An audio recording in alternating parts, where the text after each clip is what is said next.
Local host slash ये था जी हमारा कल का जो टास्क हमने किया था, डिलीट की क्यूरी डिस्कस की थी। आज हम करेंगे एडिट की। इसी रिकॉर्ड को हम एडिट करेंगे या नया रिकॉर्ड हम यहाँ से ऐड करेंगे तो यहाँ पे उसको एडिट भी कर सकें। Index dot P file open करते हैं, इसके अंदर कोडिंग की थी। इसमें आके मैं ये वाला इसको ख़त्म कर देता हूँ। यहाँ पे मैं इसको कर देता हूँ एडिट डॉट पी जिस तरह डिलीट वाली थी इसी तरह से अब यहाँ पे मैं कर देता हूँ, इसको नाम अपडेट का कर देता हूँ और ये एज इट इज़ रहेगा। इसको मैं चेंज कर देता हूँ, उस कलर चेंज हो जाएगा, वार्निंग। और उसके बाद यहाँ पे मैं कर देता हूँ एडिट, इसका बटन चेंज कर देता हूँ। और अब रिफ़्रेश करता हूँ तो किस तरह से आएगा, ये एडिट लिखा हुआ है। ये दूसरी लाइन पे चला गया है लेकिन अभी जो है वो फाइल लिंक नहीं है। फाइल हम बनाते हैं। फाइल किस तरह से बनेगी कि हमने जो है वो फॉर्म बनाना है पहले तो। एडिट डॉट पी की फ़ाइल होगी, इसमें ये कोडिंग हम कॉपी कर लेते हैं फॉर्म वाली। हमने इसको ही करना है, फॉर्म के अंदर इसको करना है एडिट। तो अभी इसको एक दफ़ा सेव कर लेते हैं। एडिट डॉट पी इसको नाम दे दिया। यहाँ पे आ जाते हैं, सबसे पहले पी का कोड लिखते हैं, $, पी ये देखें, ये अदनान आप गौर से देखें कि जब भी इसकी आपने पी की ओपनिंग करनी है तो उसको क्लोजिंग भी साथ ही नीचे कर लिया करें ताकि आगे कोई एरर ना हो। उसके बाद अब जो आपने गलती की थी कि आपने कनेक्शन की क्यूरी तो लगाई हुई थी लेकिन उसके अंदर डेटाबेस नहीं किया था। तो डेटाबेस को लिंक करवाना ज़रूरी होता है। जो आप PHP माई एडमिन में डेटाबेस बनाते हो वो डेटाबेस आपका होना चाहिए, ये उसका कोड है कि डेटाबेस की कनेक्शन की क्यूरी का है। बाकी जो PHP माई एडमिन में बनाते हैं डेटाबेस उसका कोड नहीं होता है। PHP माई एडमिन इसको बोलते हैं, ये जो हम यहाँ से ओपन करते हैं, लोकल होस्ट स्लैश PHP माई एडमिन, या ये वाला, इसका कोड नहीं होता है। ये तो आपका जो है वो एक डैशबोर्ड है जिसके अंदर जो है वो आप डेटाबेस क्रिएट करते हैं। ये आ रहा है यहाँ पे, मैंने ये व्यू के नाम से डेटाबेस मेरा बना हुआ है, ये वाला। इसके अंदर मैंने ये टेबल बनाया यूज़र्स के नाम से और इसके अंदर मेरे 2 कॉलम्स हैं। तो अब यहाँ पे देखते हैं, ये डेटाबेस बन गया। उसके बाद अब इसी तरह से आपने जो है इफ़ सेट $_गेट, इसमें भी हम वैल्यू गेट करेंगे। यहाँ पे अब वहाँ पे हमने देखना है कि वैल्यू हमने यहाँ पे कौन सी वाली दी है, ये हमने देखना होता है। यहाँ पे ये अपडेट की थी तो अब हम यहाँ पे अपडेट लिखेंगे। ये अपडेट कर दिया और उसके बाद फिर ब्रैकेट और यहाँ पे $, अपडेट इसको कर देते हैं और यहाँ पे $_ गेट और यहाँ पे अपडेट करेंगे, सेम वैल्यू आएगी सेमी कॉलन एंड पे। अब यहाँ पे डिलीट में तो हमने डिलीट की क्यूरी डायरेक्ट लगा दी थी लेकिन अभी यहाँ पे हम स्लैक की क्यूरी लगाएंगे क्योंकि स्लैक की क्यूरी के थ्रू हम वैल्यू गेट करेंगे तो तभी हम उसको अपडेट कर पाएंगे, क्योंकि वैल्यूज़ हमारे पास जब तक डिस्प्ले नहीं होगी तब तक हम उसको एडिट नहीं कर सकते। तो $XYZ, यहाँ पे double quotation mark select. Select की क्यूरी में थोड़ा सा इसमें डिफरेंस आ जाएगा। Select static from users where ID is equal to single quotation mark में $, अपडेट और एंड पे सेमी कॉलन आ जाएगा। बाकी सेम वही मेथड है जो आपका ये वाला होगा, इधर पीछे किया हुआ है। यहाँ तक ये फ़िलहाल मैं कॉपी कर लेता हूँ।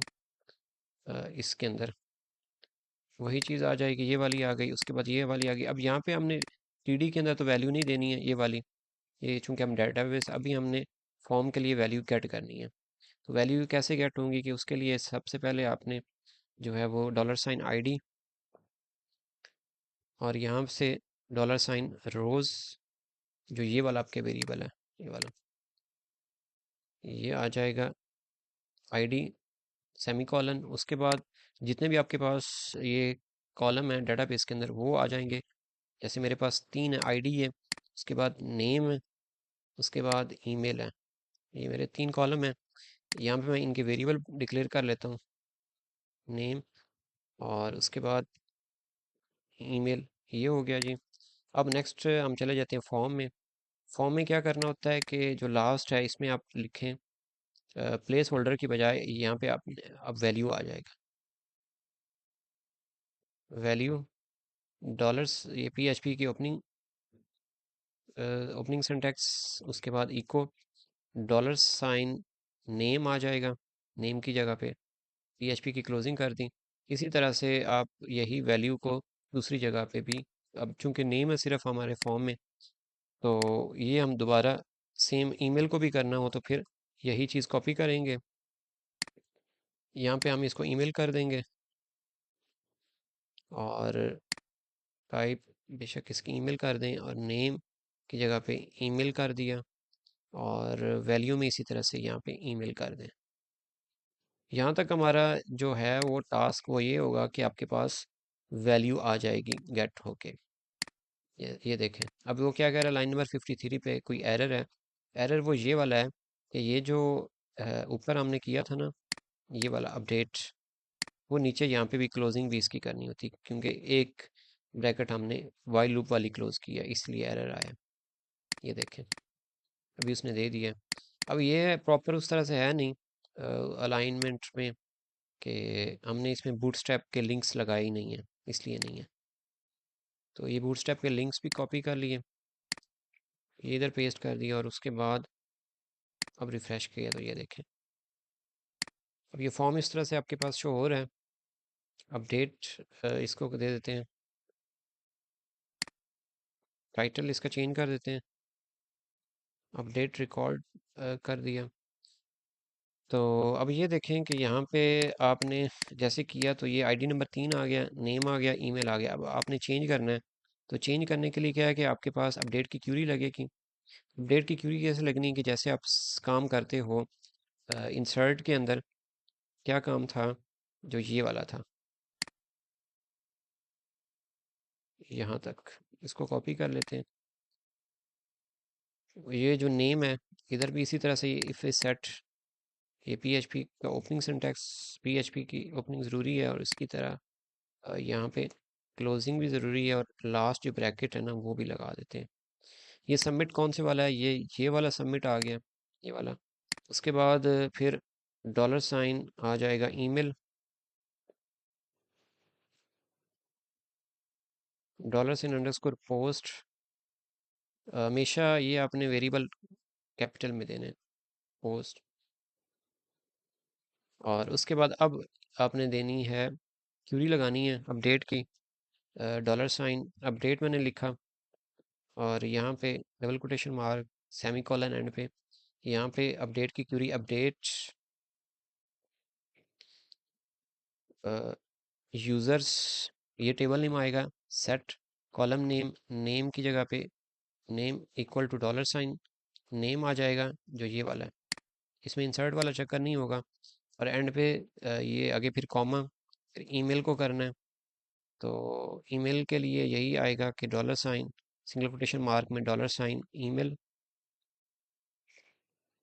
और उसके बाद फिर आगे वेयर की कंडीशन लगेगी, where ID is equal to dollar sign, ये जो सबसे टॉप पे थी आईडी ये वाली, ये अपडेट की आ जाएगी, ये आईडी आ जाएगी। इसका नाम हम चेंज करते हैं, इसको एबीसी करते हैं क्योंकि ऑलरेडी हमारे पास अपडेट के नाम से वेरिएबल है।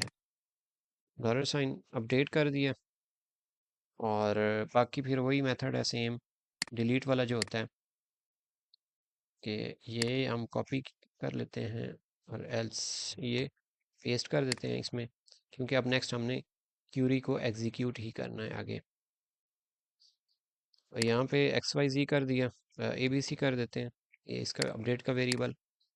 और your selected record has been deleted की बजाय अपडेटेड कर देते हैं और ये index dot P H P उसी तरह से आ जाएगा।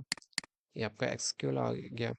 और अब हम इसको चेंज करके देखते हैं, देख यस जैसे यहाँ पे मैं नाम चेंज कर देता हूँ, फैसल कर दिया और सेलेक्टेड रिकॉर्ड अपडेटेड ओके कर दिया, तो ये नेम चेंज हो जाएगा। ईमेल चेंज करनी है तो यहाँ पे जैसे faisal@gmail.com सबमिट किया, ओके किया, तो ये चेंज हो जाएगी। अब मैं कोड रिपीट करता हूँ कि सबसे पहले क्या क्या स्टेप्स होते हैं। सबसे पहले इंडेक्स पे आ जाएं। इंडेक्स पे आके जो आपके पास टेबल था उसके अंदर एक तो ये कि एक्शन आपके पास ये होना चाहिए, हेडिंग दी होनी चाहिए। जिस तरह से फिर आपने डिलीट का बटन यहाँ पे बनाया था उसी तरह से नीचे अपडेट का बटन होगा। जहाँ पे delete dot P H P है उसकी जगह पे edit dot P H P आ जाएगा। जहाँ पे डिलीट था वहाँ पे अपडेट। और बाकी ये मेथड सेम है, इधर भी सेम है। क्लास बटन लगाने के लिए यहाँ पे डेंजर वो डिलीट के लिए था और ये वार्निंग एडिट के लिए कर दिया। यहाँ पे डिलीट था, यहाँ पे एडिट था। ये फर्स्ट स्टेप हो गया। सेकंड स्टेप क्या था? एडिट की फ़ाइल बनानी है। सबसे पहले बूटस्ट्रैप के लिंक्स लगा दें। उसके बाद डेटाबेस की कनेक्शन की क्यूरी लगा दें। उसके बाद ये अब जिस तरह से डिलीट वाली फ़ाइल के अंदर आपने किया था $_गेट, मतलब ये करवाया था, उसी तरह से अपडेट। अब जो वैल्यू आपने उधर उधर थी वो आ जाएगी। फिर यहाँ पे आपने डिलीट की क्यूरी लगाई थी और एडिट में आपने सिलेक्ट की क्यूरी लगा देनी है, क्योंकि आपने वैल्यू सिलेक्ट करनी है कि पहले वैल्यू आपके पास होगी तो तब ही आपका रिकॉर्ड अपडेट होगा। तो ये सिलेक्ट की क्यूरी आ गई। उसके बाद फिर आगे आपके पास ये वही सेम फंक्शन आ गया। यहाँ पे आपने वेरिएबल डिक्लेयर कर दिए। आईडी को चूंकि किया नहीं तो ऑलरेडी आईडी वो होती है जिसके अगेंस्ट हम रिकॉर्ड अपडेट करते हैं। जिनको अपडेट करना होता है वो ये नेम और ईमेल, हमारे पास दो कॉलम्स हैं। फिर आगे फॉर्म बनाते हैं। फॉर्म के अंदर सिंपल एचटीएमएल का फॉर्म होता है बूटस्ट्रैप के साथ, लेकिन फ़र्क क्या होता है कि इसमें हम वैल्यूज़ देते हैं, क्योंकि हमने वैल्यूज़ फॉर्म के अंदर डिस्प्ले करवानी है। नेम है, ईमेल है, और फिर आगे सबमिट का बटन। सबमिट का बटन को बेशक आप अपडेट का बटन दे दें, अपडेट का नाम दे दें वैल्यू में। और उसके बाद फिर आप जो अपडेट करना चाहते हैं वो ये देखें, ये अपडेट होगा। और नेक्स्ट क्या होगा कि सेम उसी तरह से इस सेट फिर सबमिट, ये जो सबमिट का बटन है इसका नाम आ जाएगा। फिर जो ऊपर ये जो नाम है फॉर्म के इनपुट फील्ड के ये आ जाएंगे। ये ईमेल आ गया। उसके बाद फ़र्क ये है कि अब क्यूरी का होगा अपडेट यूज़र्स। यूज़र आपके टेबल का नेम है जो कि आपके डेटाबेस के अंदर है। सेट नेम, नेम इस टेबल के कॉलम के नेम है। ये जो ईमेल है, नेम और ईमेल, ये इस टेबल के अंदर जो कॉलम्स हैं ये उनके नाम है। वेयर आईडी, ये वो वाली आईडी है जिसके अगेंस्ट आप वैल्यू अपडेट करना चाहते हैं। और फिर बाकी आपका ये सेम मेथड होगा। और नीचे आप रीडायरेक्ट कर रहे हैं, यहाँ पे आपने उस फाइल का नाम देना होता है जिसके ऊपर आपने ये जो फॉर्म डिस्प्ले करवाया होगा, चाहे आपकी यहाँ पे select dot P H P हो, चाहे जो भी हो, यहाँ पे आपने करवाया होगा। ये है जी इसका सारा प्रोसेस अपडेट की क्यूरी का।